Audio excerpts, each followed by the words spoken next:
Bonjour tout le monde, bienvenue à ce nouvel épisode de Folie douce, ici Yvan Bugeaud. Aujourd'hui, je reçois Caroline Gervais, on parle de sécurité affective, elle livre son témoignage. À l'espresso et à l'espresso allongé, Pierre Laporte amène son sujet, la peur du regard des autres. Notre collaboratrice Catherine Stassin est aussi des nôtres, sa chronique « Le cerveau n'est pas adulte à 25 ans ». Bienvenue chez nous.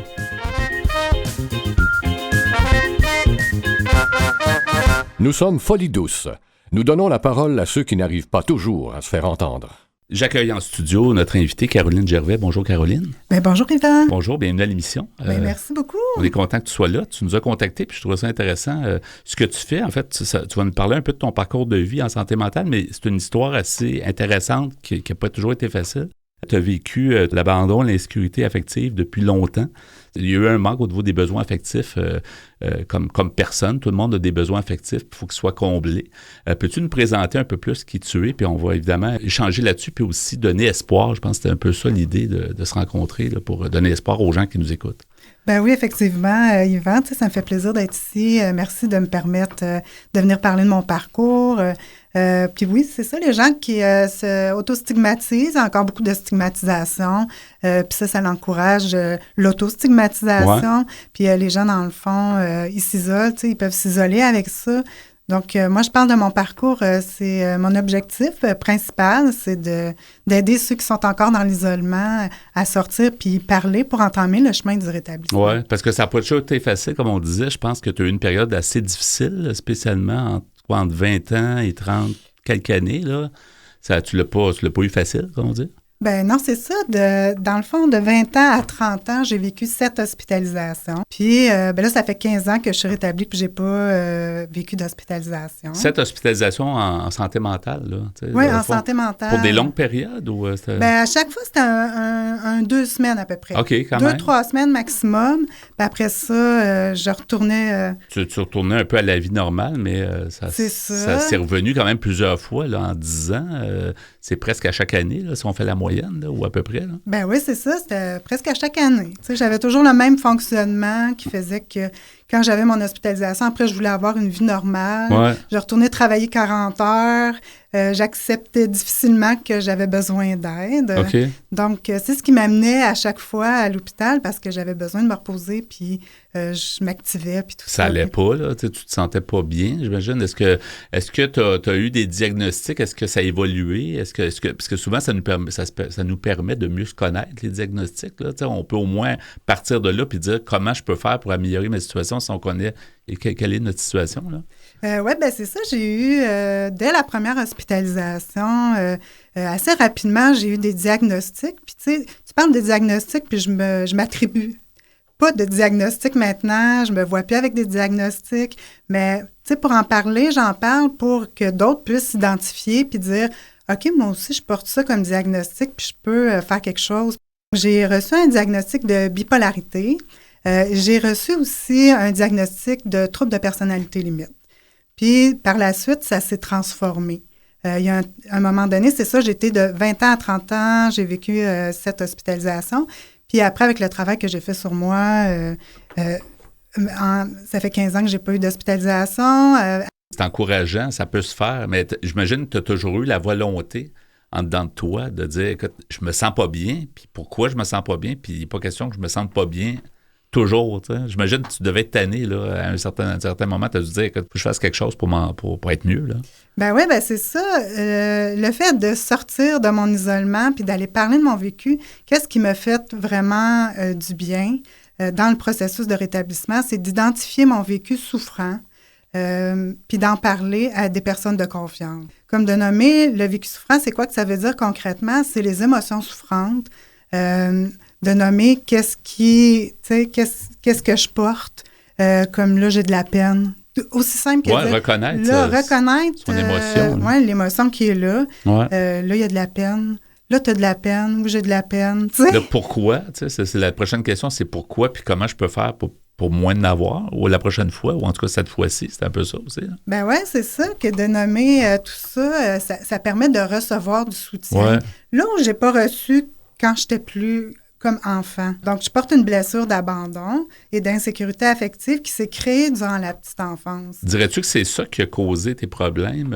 Le fait que tu avais un manque là, au niveau de tes besoins affectifs, tu sais, ils n'étaient pas comblés. Puis comme enfant, c'est important là, de se sentir comblé là, par ses parents, par ses proches. Ben oui, effectivement, dans le fond, mes besoins affectifs n'ont pas été répondus suffisamment. Fait que moi, j'ai grandi avec ça, avec ces blessures-là. Puis j'étais incapable, jeune, de nommer précisément qu'est-ce qui s'y trouvait à l'intérieur de moi dans les émotions souffrantes. Donc, j'ai grandi en me créant un personnage comme un masque. On peut dire les masques, on peut dire le personnage, tout ça. J'ai grandi avec ça, puis tout mon vécu souffrant, c'est comme à l'intérieur de moi, comme une boule, en fait, que je n'arrivais pas à identifier précisément. Donc, le personnage, comment que je me le suis créé, c'est principalement en banalisant mon vécu, par l'humour. J'étais quelqu'un qui était très drôle.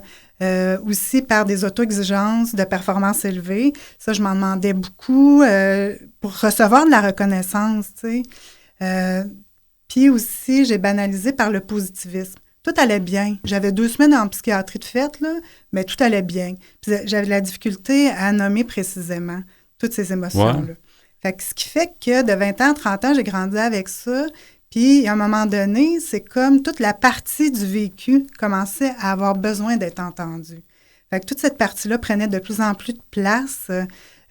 Puis c'est ça qui a fait que je me suis retrouvée un jour en psychiatrie parce que le personnage que je m'étais créé avec positif puis tout ça, j'étais plus capable de le porter. Donc, fait que tout le vécu qui commençait à avoir besoin d'être entendu prenait de la place de plus en plus. Donc, c'est comme si c'était arrivé à un point de rupture où le personnage était entré en contact un peu avec ma vraie nature, tout cet espace-là, qui m'a amené à l'hôpital. J'ai vécu principalement la psychose. Donc, je me suis retrouvée à l'hôpital, en psychiatrie, à l'urgence. Puis là, tout était déclencheur davantage de ma souffrance parce que tout le monde arrive en hospitalisation, à l'urgence, puis tout le monde n'est pas bien. Là. Non, c'est... Fait que ce passage-là n'a pas été agréable pour moi. Ouais. Jusqu'à ce que j'arrive sur l'étage. L'étage, c'est un petit peu plus cool, là. C'est un petit peu plus calme. C'est quoi l'étage? Je veux dire, à l'unité. À l'unité même. Oui, c'est ça, exactement. Parce que quand je suis arrivée, l'urgence, c'est la folie pour tout le monde, là. L'urgence, il y a trop de monde, il y a trop d'affaires. Puis là, tu sais, en plus, tu te sens pas bien, là. Exactement. Fait que moi, tu sais, malheureusement, puis tu sais, c'est important que je le nomme pour ceux aussi, peut-être qui peuvent s'identifier là-dedans. Moi, j'ai vécu la contention, la première hospitalisation. Heureusement, je n'en ai pas vécu d'autres après, là. Moi, je voulais m'en aller parce que c'était souffrant, puis ma souffrance, ça prenait beaucoup de place. J'avais peur, plein de peur, puis tout ça. C'était pas de toi que tu voulais aller à l'hôpital? J'imagine que c'est des proches qui voyaient que tu n'allais pas bien, qui t'amenaient à l'hôpital? Oui, c'est ça. La première hospitalisation, oui. Après, moi, je me présentais. OK, après, tu savais là, que ça allait pas bien, fait que tu le sentais, là, j'imagine, les autres fois. Exactement. Parce que c'est pas évident. Des fois, la personne, elle se reconnaît pas comme ayant... elle souffre, puis elle a des problèmes, tu sais. Puis c'est les autres, souvent, qui sont comme obligés un peu de l'accompagner à voir... Oui, c'est ça, parce que là, les gens voyaient que l'ambulance est arrivée chez moi, tout ça. Fait que là, c'était insécurisant, tu sais, de voir arriver ces gens-là chez moi. Une fois rendus dans l'ambulance aussi, l'insécurité... Toute l'insécurité affective que je portais, là, moi, je portais ça, l'insécurité affective, tout ça prenait de la place de plus en plus. Donc, une fois rendue à l'hôpital, tout ça, je voulais me sauver parce que j'avais plein de peur. Je me sentais pas en sécurité du tout, là. Qu'est-ce qui a fait, Caroline, qu'est-ce qui a fait peut-être le ou les déclics qui ont fait que t'es bien aujourd'hui, t'es devant moi et maintenant, tu me sens très bien, puis c'est pas facile ce que tu nous racontes, là. Il n'y a pas grand monde qui aimerait ça vivre ça, là. Ben non. Alors, est-ce qu'il y a eu un déclic ou des déclics qui ont fait que t'es la femme qu'on voit aujourd'hui? Des déclics, mettons, des éléments déclencheurs précis, mettons, qui aurait fait en sorte que tu t'es rétabli pas mal, tu sais, tu m'as l'air en très bonne forme par rapport à ce que tu me racontes avant, là. Oui, c'est ça. C'est ça. J'ai un bout de chemin de fait. Là. Dans le fond, il y a ces 7 ans-là qui ont été difficiles, puis tout ça, beaucoup de souffrance, beaucoup de souffrance. C'est souffrant, là, vivre la psychose, très souffrant. Donc, mais comment tu as fait pour, mettons, avoir un peu le contrôle? Parce que tu sembles être en contrôle par rapport à ça. Tu connais ton histoire, mais je pense que tu ne veux pas retourner à ce genre de sensations-là. Donc, qu'est-ce qui a fait que tu as pu prendre le contrôle? Je dirais comme des déclics précis. Tu sais, c'est difficile de nommer des déclics précis. C'est que je le nomme plus comme un processus de rétablissement. Je suis encore en rétablissement, dans le sens que je porte toujours des vulnérabilités. On est tous fragiles. C'est ça. Ben, tout le monde est fragile à la santé mentale. C'est ça qui est encore mystérieux puis qui est à démystifier. Tu sais, tout le monde est à risque jusqu'à un certain point. Ça dépend de ce qui nous arrive dans la vie, là. C'est ça. Tout le monde peut être à risque là, de développer un problème de santé mentale. Oui, c'est ça. Mais dans le fond, moi, qu'est-ce qui m'a amené c'est aller chercher de l'aide. Sortir de l'isolement. Ouais. Je me souviens, les premières années, là, j'avais toutes les lignes d'écoute pour l'aide. Je les appelais toutes. Autant que j'en avais besoin. Ça t'a aidé? Ça m'a aidé tranquillement. Après ça... les lignes d'écoute. Après ça, j'ai été parachutée dans une équipe en santé mentale. Les proches sont importants aussi? Les proches sont importants. C'est les proches quand tu vis dans un milieu qui est moins stressant puis qui est plus apaisant, ça nuit pas, là? Oui, c'est ça. Sauf que moi, dans mon milieu, j'étais pas bien. Avant ça, ça allait, mais aussitôt que j'ai commencé à mal aller, là, c'était plus difficile dans l'endroit où j'habitais. En relation avec ma mère, c'était plus difficile. À ce moment-là. Fait que j'avais une travailleuse sociale qui me guidait à travers ça. Puis elle me parlait des familles d'accueil. Moi, je passais par les familles d'accueil, des gens qui accueillent des gens en santé mentale. Ouais. Donc ça m'a fait du bien dans mon rétablissement aussi. Donc, j'ai été 1 an chez une femme qui accueillait d'autres femmes en psychiatrie. Fait que là, j'avais un cadre, je me sentais aimée, puis tout ça. Fait que là, ça a contribué. Puis j'ai aussi été 2 ans dans un foyer de groupe aussi. Donc ça, ces 3 années-là ont été importantes. Mais le rétablissement continuait. Après, il y a eu d'autres périodes d'instabilité jusqu'au moment où est-ce que... c'est un processus, hein, de parler de mon parcours. J'ai travaillé aussi, pour le CIS de Laval. Je suis père aidante en santé mentale. Okay. Maintenant, je suis aussi patiente partenaire pour l'Université de Montréal. Oh, c'est bien. Oui, c'est ça. Fait que j'ai réalisé quand j'ai travaillé pour le CIS de Laval comment que je pouvais avoir, en parlant de mon parcours, tout mon vécu, tout ça, souffrant, comment que ça pouvait avoir de l'impact chez les gens qui sont au début de leur établissement. Donc ça, j'ai vu qu'ils se retrouvaient, que ça leur faisait du bien. Puis ils me demandaient souvent, qu'est-ce que tu as mis en place là, pour te rétablir concrètement? Puis arriver avec des exemples précis, tout ça. Ça parle aux gens beaucoup. Ça parle aux gens. Fait que par la suite, après avoir travaillé pour le CIS de Laval, j'ai choisi de poursuivre mon chemin en faisant des conférences dans les organismes aussi. Et tu es disponible, là? Je suis disponible, là. Moi, je veux mentionner comment on te trouve, parce que c'est presque à la fin. Déjà, ça passe oui, ça passe vite. J'en ai plein à dire encore. C'est ça, mais est-ce que tu peux nous mentionner comment on te trouve pour en savoir plus, puis éventuellement t'inviter ou t'engager, ou peu importe. Oui, avec grand plaisir. Vous pouvez me retrouver sur... LinkedIn. LinkedIn, j'ai de la misère à dire ça. Merci pour ça. Le réseau LinkedIn. En cherchant Caroline Gervais, puis on te trouve. Il y en a peut-être d'autres des Caroline Gervais, mais si on cherche Caroline Gervais santé mentale, je pense qu'on... sûr qu'on on va voir. Je suis patiente partenaire, on le voit. Je suis conférencière aussi. Je suis aussi thérapeute en relation d'aide, formée du Centre de relation d'aide de Montréal aussi, qui a aussi participé à mon rétablissement, d'être au Centre de relation d'aide de Montréal, qui n'est pas loin d'ici. Là. Merci, Caroline. Ça fait plaisir. C'est un témoignage très généreux. Merci beaucoup d'être venue à l'émission, puis je te souhaite la meilleure des chances, puis la meilleure santé possible pour la suite. Je te remercie beaucoup de ton invitation, ça me fait plaisir. Merci de faire ce que tu fais. Merci à toi, puis à la prochaine. Au plaisir. Au revoir. Au revoir. Vous désirez socialiser avec nous et échanger sur la santé mentale? Abonnez-vous à Folie Douce Radio sur Instagram. C'est maintenant le moment du segment Espresso. Bonjour Pierre. Salut Yvan. Aujourd'hui, ton sujet, la peur du regard des autres. Oui. C'est répandu, ça. C'est pas mal répandu. C'est des fois peur du regard des autres. Je pense que la majorité des gens ont une certaine crainte du regard des autres, peut-être plus quand on est jeune, cependant. Alors, je vais vous lire quelques passages d'un article que j'ai trouvé sur Internet. C'est un article qui s'appelle « Comment dépasser la peur du regard des autres ». C'est un article que j'ai pris sur le site Santé Magazine, qui est un site français. Et c'est écrit par une dame du nom de Manon Durand, en collaboration avec une autre dame du nom de Karen Demange, qui est psychologue clinicienne, et Nathalie Garnier, psychologue clinicienne également. Alors, cette Madame Durand nous dit rares sont celles et ceux qui parviennent à faire abstraction du regard des autres. Et pour cause, ce regard nous permet de nous construire. Mais lorsqu'il nous paralyse et affecte notre quotidien, il faut agir. Le regard des autres nous accompagne durant toute notre jeunesse. Il est fondateur. En grandissant, il nous permet notamment d'acquérir des codes sociaux et d'apprendre à vivre en société. Mais il finit parfois par devenir pesant. On s'empêche de prendre la parole en public, de répondre à un appel, d'aller à la piscine ou encore d'adopter une coupe de cheveux qui nous plaît. En somme, l'anxiété et le malaise deviennent omniprésents et dictent tous nos faits et gestes. Comment prendre les choses en main pour retrouver un peu de légèreté au quotidien? La peur du regard des autres est bien plus qu'une simple timidité.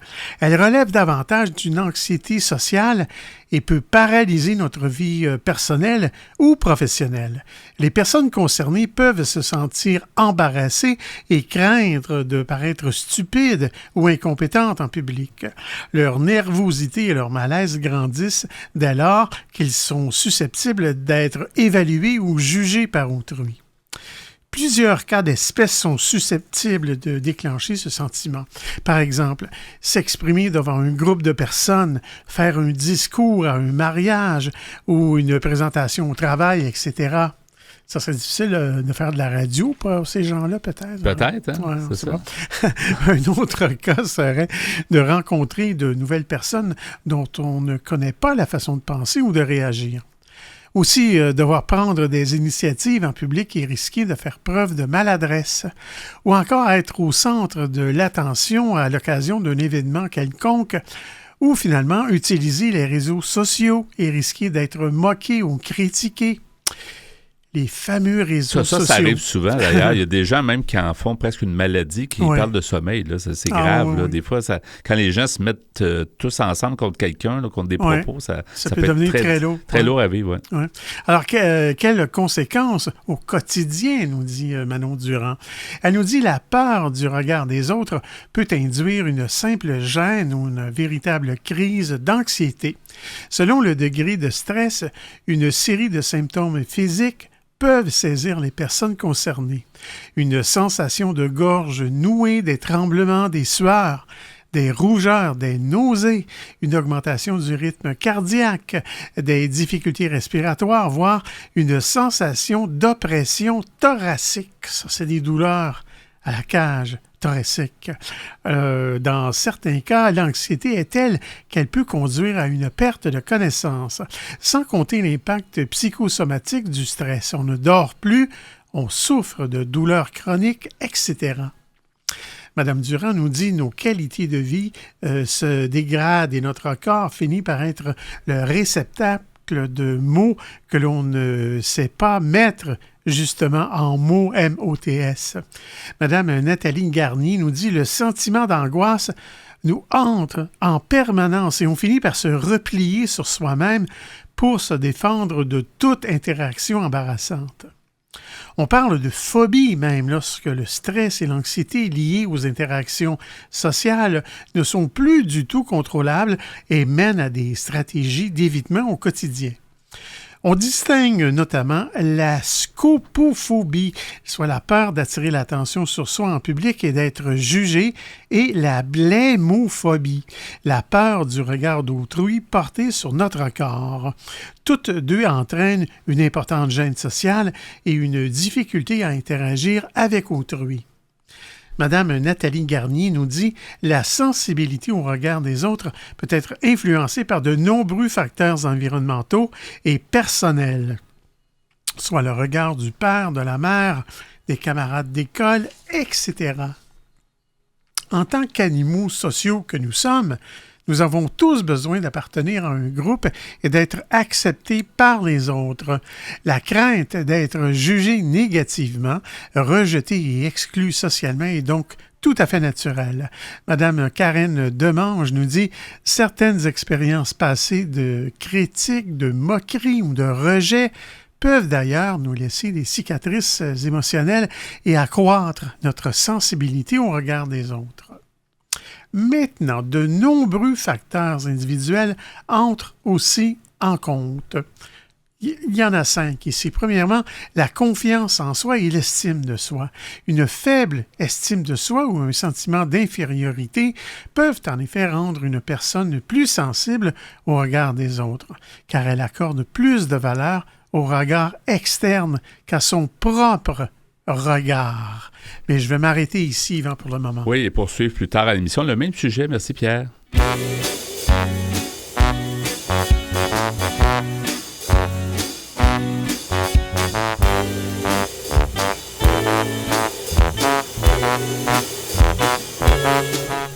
À venir dans cet épisode de Folie douce, Catherine Stassin propose sa chronique « Le cerveau n'est pas adulte à 25 ans ».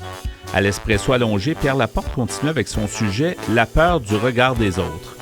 Vous voulez échanger avec nous? Vous désirez participer à nos productions? Notre site web est antenne.qc.ca. Utilisateur des réseaux sociaux, cherchez Folie douce Radio pour nous trouver. Vous écoutez actuellement Folie douce, pionnier en santé mentale depuis 1991. Folie douce, une communauté, une radio.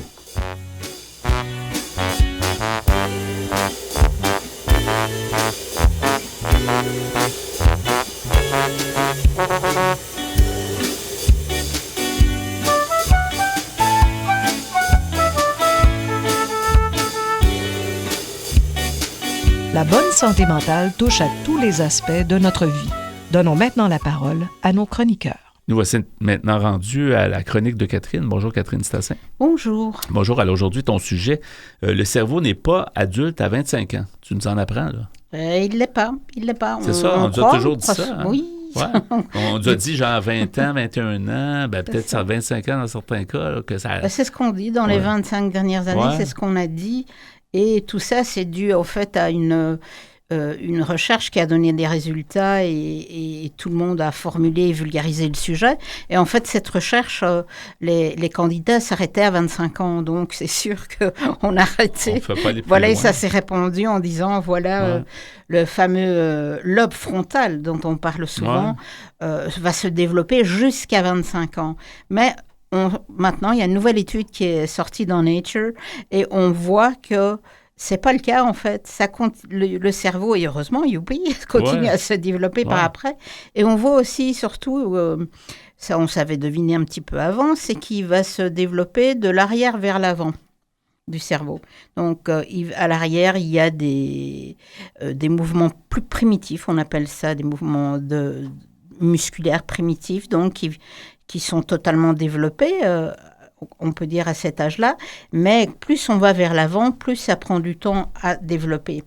Et il y a donc cette nouvelle étude, c'est intéressant de le dire, devine un petit peu jusqu'à quel âge on va se développer. Ça me chicote. 50, je sais pas. Non, pas du tout, quand même, il ne faut pas rêver. On va tenter sa chance. En fait, l'étude dit que l'âge de l'adolescence pour le cerveau, donc le cerveau se développe de 9 ans à 32 ans. Donc, c'est une période identifiée comme la période qui précède et les autres périodes par après. OK. On va parler que cette belle période de développement pour le moment. Comme tu disais, il y a toujours un certain développement, mais pas aussi peut-être marquant que... Oui, on va en parler quand même. Hein. On n'arrête pas le cerveau à 32 ans, on va en parler quand même. Ouais. Mais c'est vraiment ce qu'on appelle la période adolescente où, donc vous vous rendez compte, jusqu'à 32 ans, on voit vraiment un développement continu du cerveau. Ça, c'est important de le dire. Maintenant, le cerveau, il se développe pendant cette adolescence cérébrale de 2 manières. Il va se développer d'abord chacun dans son petit quartier. On imagine le cerveau devant nous avec toutes ces petits différentes zones, bourrelets là. Et puis les circonvolutions, eh bien ça se développe par petits quartiers. Allez, en avant, petit quartier à droite, petit quartier à gauche. Et puis aussi, ça se développe par autoroute. Autoroute entre ces quartiers. Allez, on va d'un quartier à l'autre et ça continue. On crée des connexions. Ces connexions neuronales, elles se développent pendant tout cet âge que je viens de vous citer, de 9 à 32 ans. Seulement, au début de la trentaine, qu'est-ce qu'on voit? On voit à ce moment-là que ça va changer. C'est-à-dire que le réseau va continuer à ajouter des autoroutes, beaucoup d'autoroutes, des voies rapides, et ça va se complexifier dans le cerveau. Mais maintenant, donc, il va plus développer aussi son petit quartier. C'est-à-dire que les connexions qui existent déjà, il va les exploiter, il va les renforcer. D'accord ? Mais ce n'est pas quelque chose qui est hyper novateur, avec beaucoup de nouvelles autoroutes ou beaucoup de nouveaux quartiers. D'accord ?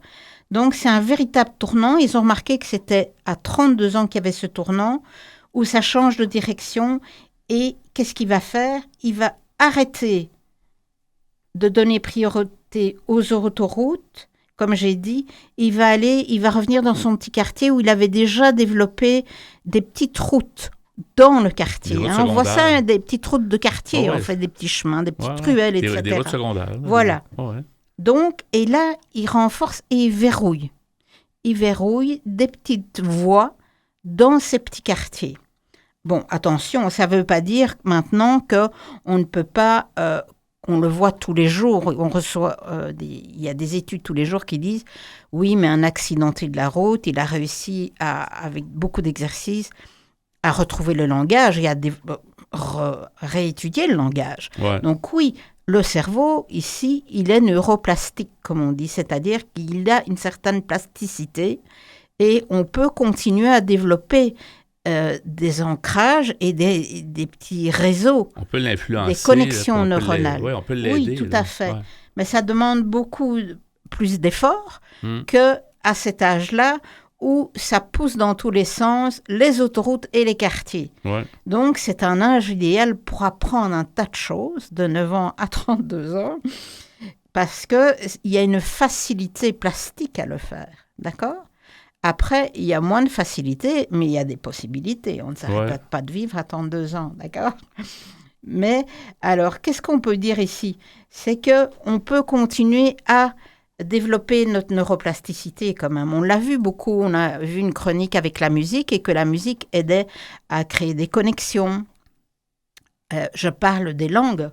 Apprendre une nouvelle langue, ça vous demande de connecter des zones qui n'étaient pas connectées ou en tout cas de créer de nouvelles petites ruelles, des connexions entre du vocabulaire et puis ce qui est l'idéal quand vous apprenez une langue, c'est d'apprendre aussi un petit peu à cuisiner, à voir des films.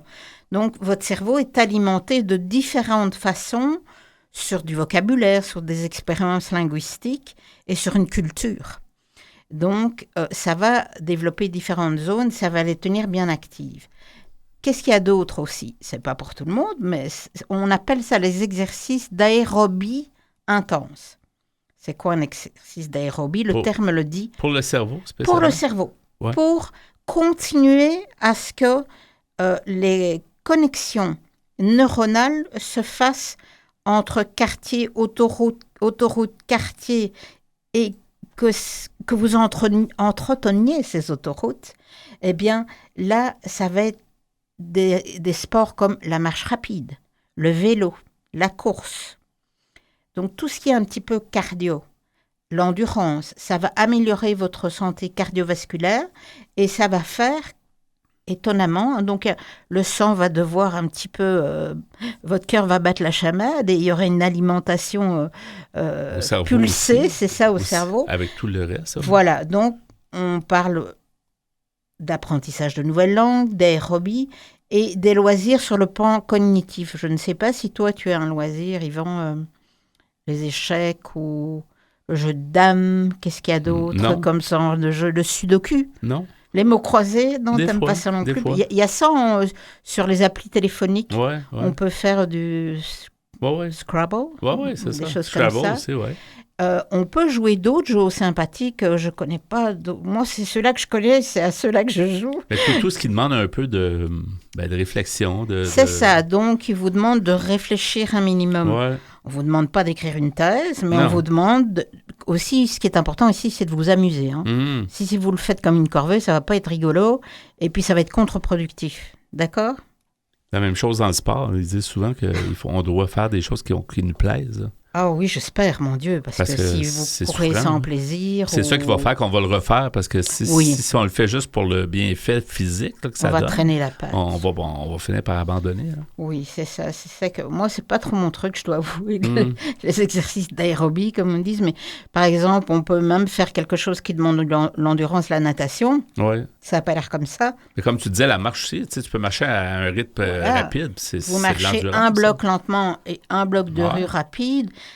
Vous allez, ce qui compte, c'est d'être un petit peu à bout de souffle à un moment donné, puis vous reprenez votre souffle. Ça, c'est bon pour le corps, c'est bon pour un tas d'autres choses. Il faut monter jusqu'à un certain niveau, on se laisse redescendre, mais ensuite, on sait qu'on est capable de se rendre là, donc on peut évaluer un peu nos efforts.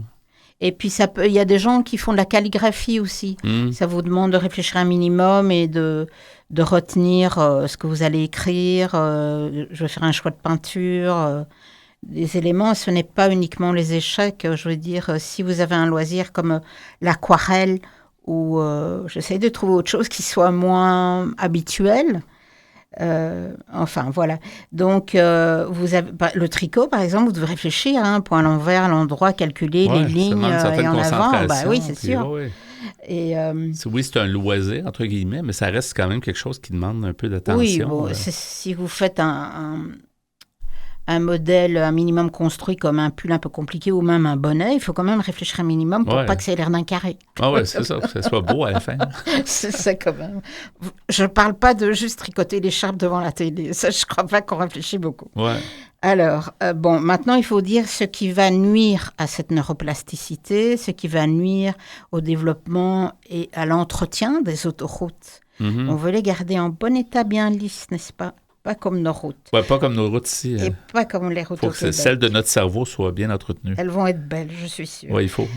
C'est le stress chronique. Ça, c'est vraiment un ennemi. Donc, un niveau de cortisol élevé, ça va entraver les efforts que vous faites pour entretenir. Donc, évidemment que c'est important de faire du cardio et c'est important aussi, vous ne devez pas faire de la méditation, mais une activité calmante, une activité qui vous fait du bien. Justement, pourquoi pas un tricot où vous ne devez pas réfléchir, peut-être une simple écharpe, et ça va vous détendre. Chacun a ses trucs pour se détendre. Il y en a qui font la vaisselle, passent l'aspirateur.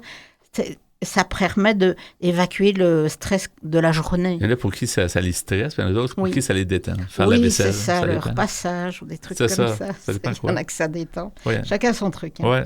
Donc, on voit ici que c'est fini les fameux 25 ans. Ouais. Youpi, et bientôt, dans quelques années, tout le monde dira, oui, jusqu'à 32 ans, le cerveau n'est pas adulte. Et d'autres études vont peut-être nous dire jusqu'à 50. Mais on peut rêver, nous, on sera enterrés, mais c'est pas grave. Ça, on verra. Mais ce qui est important, je pense, ici, c'est que vraiment, les gens se disent que rien n'est coulé dans le béton, qu'il y a des efforts qui peuvent être faits, et donc... et que aussi peut-être au niveau de la justice, les jugements vont peut-être être différents. Oui, mais lui, il n'avait pas encore cet âge-là, il n'avait pas assez de jugement, il a fait des bêtises. Ah oui, ça pourrait influencer. Et si en plus, il n'avait pas de soutien parental et qu'il était seul, ça peut être atténuant, je trouve, comparé à un enfant qui avait tout le soutien parental et qui avait eu beaucoup d'éducation. Il était plus apte à juger peut-être. Enfin bon, là, j'extrapole un petit peu, mais je trouve que ça pourrait dans le futur intervenir puisque on dit déjà maintenant, on en prend compte dans la justice. Alors, n'oubliez pas que votre cerveau, c'est comme un projet de construction et il faut lui donner plusieurs décennies. Et puis, même si vous atteignez vos 32 ans et passé, c'est pas fini. Restez vigilant sur la manière dont vous traitez votre cerveau, parce que c'est un organe comme un autre. Donc, soignez-le, bichonnez-le, et il n'est jamais trop tard pour en faire un bel organe bien entretenu. La prévention, ça sera toujours bon. Le prévenir, justement, garder le cerveau bien actif, ça. Donc, c'est excellent. Merci beaucoup, Catherine, pour cette chronique. On aura des références, comme d'habitude, sur notre site web, antenne.qc.ca. Dans la section mentionnée à Folie douce, le titre donc de ta chronique, « Le cerveau n'est pas adulte à 25 ans », de bonne nouvelle. Oh oui, pour tout le monde. Oui, merci Catherine et à la prochaine. Bye-bye. Au revoir. Vous écoutez Folie douce, première émission radio francophone sur la planète démystifiant la santé mentale depuis 1991. Nous poursuivons au micro avec le segment Espresso allongé. Alors Pierre, le sujet que tu as commencé plus tôt, la peur du regard des autres. Oui, et on disait tantôt avant de commencer que c'est plus présent chez les jeunes personnes. Oui. Chez les ados ou les jeunes adultes. Oui, la plupart vivent ça à l'école. C'est rare que les jeunes, tu sais, ils n'ont pas l'expérience peut-être qu'on peut avoir quand on est plus vieux. C'est dur à vivre des fois. Des fois, on en vient quasiment malade. Quand on doit faire un exposé là, devant les autres, c'est pas facile. Alors, c'est d'après un article qui s'appelle « Comment dépasser la peur du regard des autres ». Et j'ai pris ça sur le site Internet Santé Magazine, un site français. Et l'article est écrit par une dame du nom de Manon Durand en collaboration avec deux psychologues et cliniciennes, soit Mme Karen Demange et Nathalie Garnier. Et tantôt, plus tôt dans l'émission, j'avais commencé une liste de nombreux facteurs individuels qui entrent en ligne de compte pour... c'est ça pour... Au niveau de ce sujet-là, la peur du regard des autres. Oui, c'est ça. C'était Mme Demange qui avait commencé cette liste. Alors, il y a 5 points. Je vais relire le premier point. Je parlais de la confiance en soi et de l'estime de soi. Une faible estime de soi ou un sentiment d'infériorité peuvent en effet rendre une personne plus sensible au regard des autres, car elle accorde plus de valeur au regard externe qu'à son propre regard. Deuxième point, d'après Mme Karen Demange, c'est le perfectionnisme aigu. Les personnes très perfectionnistes ont souvent un surmoi très développé. Elles s'efforcent de répondre à des normes très élevées en permanence et ont peur de ne pas être à la hauteur des attentes d'autrui. Troisième facteur, c'est la tendance à se comparer systématiquement aux autres. Cela induit une préoccupation excessive de sa propre image et nourrit la peur du regard des autres. Quatrième facteur, c'est l'hypersensibilité émotionnelle, qui peut aussi entrer en ligne de compte, étant donné que les personnes hypersensibles sont plus enclines à ressentir les émotions des autres et à être affectées par leurs réactions. Finalement, un dernier point par Mme Nathalie Garnier, elle nous parle de l'égocentrisme.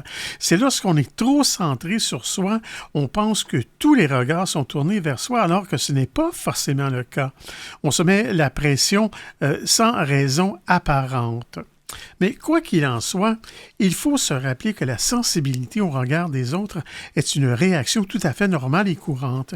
Elle ne devient problématique que lorsqu'elle affecte considérablement la qualité de vie. C'est un peu normal qu'on soit toujours un peu sensible à notre environnement. Tu sais, tu disais déjà, on est des animaux sociaux, là, dans le fond. Fait que on vit en société. Fait que c'est un peu normal qu'on attend un peu du retour des gens, qu'est-ce qu'ils en pensent. C'est de se débarrasser des grands malaises que ça peut causer finalement. On peut être sensible à ça, mais il ne faut pas en faire une maladie. Ouais. Exactement. Alors Manon Durand nous dit « La peur du regard des autres n'est pas une fatalité. Si elle interfère trop lourdement avec notre quotidien, il est possible de mettre en place diverses stratégies pour améliorer notre estime de nous ou développer des compétences sociales et apprendre à gérer cette anxiété.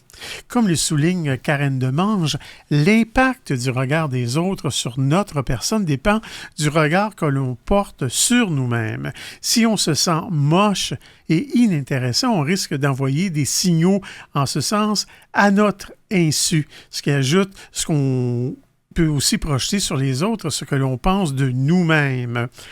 Si je marche, par exemple, dans la rue et que j'ai des complexes sur ma taille et que j'entends quelqu'un rire, je vais automatiquement penser que cette personne se moque de moi, alors que ce n'est certainement pas le cas. C'est ce que l'on appelle une angoisse de persécution. Maintenant, Mme Karen Demange nous dit « La seule solution pour s'en sortir, c'est de travailler sur son estime de soi. Plus on est bienveillant envers soi-même, plus on renvoie une image positive et plus on se fiche de la vie des autres. » Et je dirais, plus on se connaît, plus on connaît nos forces, parce que tout le monde a des qualités, tu sais. Oui. Puis des fois, c'est ça, ils se laissent descendre par ce qu'ils ont peut-être comme défaut selon eux. Oui. Mais il y a beaucoup de gens qui ont des qualités, qu'on prend conscience de ça. Je pense qu'on est plus on est sur la bonne route. On est plus fort. Hein. Oui. Alors, Mme Demange nous dit, en prenant confiance en soi et en apprenant à s'aimer soi-même, on se libère de la pression du regard des autres. Mme Nathalie Garnier nous dit, vous ne pourrez jamais contrôler ce que les gens pensent de vous. En revanche, vous pouvez contrôler l'impact que cela a sur vous. Maintenant, quelques conseils de Santé Magazine pour vous détacher du regard des autres. On nous dit, premièrement, commencez par vous convaincre que l'opinion des autres ne définit pas votre valeur en tant que personne. Vous avez le droit d'être vous-même et de suivre votre propre chemin. Deuxièmement, rappelez-vous que tout le monde se soucie du regard des autres à un certain niveau. C'est tout à fait normal, étant donné notre besoin d'appartenance sociale. Troisièmement, essayez ensuite de prendre conscience des moments où vous vous préoccupez du regard des autres. Demandez-vous dans quel contexte apparaissent vos angoisses. Ici, elles sont basées sur des faits réels ou sur des interprétations négatives. Quatrièmement, apprenez à être bienveillant envers vous-même. Faites preuve de la même gentillesse et de la même compréhension dont vous feriez preuve envers vos proches. Madame Nathalie Garnier nous dit « Nous avons tous nos points forts et nos points faibles.